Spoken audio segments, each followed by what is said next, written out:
ñu wax itam ci ay xibaar yu ñeel policier ba ñu dàkk ndax dafa gis ki la di sëñ Modou Kara di sëriñam daal di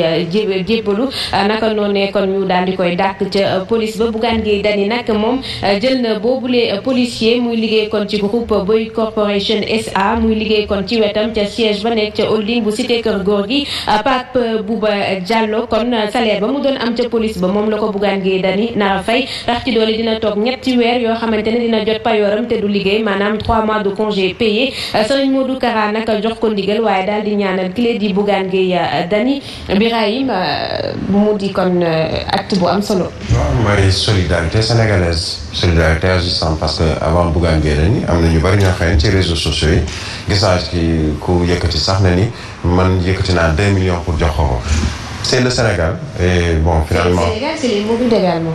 C'est le Sénégal laa mën a wax muy murid bi muy tijaan bi di xaadir bi di laay nii ku ci nekk am na xol yërmande boo xam ne mu ngi ci biir réewum Sénégal loolu kenn mënu ko dindi. parce que su moom la ñu mooñaale xol yërmande boobu la Bougane Gueye Dany fësal ci kooku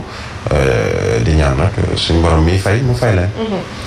li tax ma insister sur le fait que murid la paasal ndax du taalibe bi moom moo jëf. dafa am loo xam ni ñun dina kaa wax. murid yi dañu am Pastef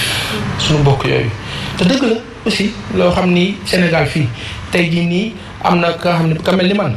am na xëy na loo xam ne sama papa bi Serigne Cheikh Thioro Mbacké ñu ngi koy ziar mu ngi seetaan am na loo xam ne mën na ma ko sant ma def ko ci cër ak lépp ba ci taalibe mais am na feneen foo xam ne peut-être mën naa gisee neneen ma am doute wala ma am problème mais murid du réfléchir moom li Serigne bi wax lay appliquer te gëm-gëm boobu nag yàlla daf ko barkeel lu rafet la il faut les féliciter l'ensemble de la société sénégalaise bi nga xam ni ànd nañu solidariser wu parce que Sénégal fii Sénégal ñëpp baax bu kenn amee jafe-jafe rek ñëpp dañuy jóg quand bien même que la vérité restera que en relativisant la République comme ñoom nasaraan ni ñu ko formatelee hypocritement et tendancieusement gëmloo ñu laïcité am na nu ñu ko mooñee noonu ñu ko mooñee nag ñun ñooy fexe ba la sa baax ñu jël ko mu ànd ak suñu ay réalité la sa baaxul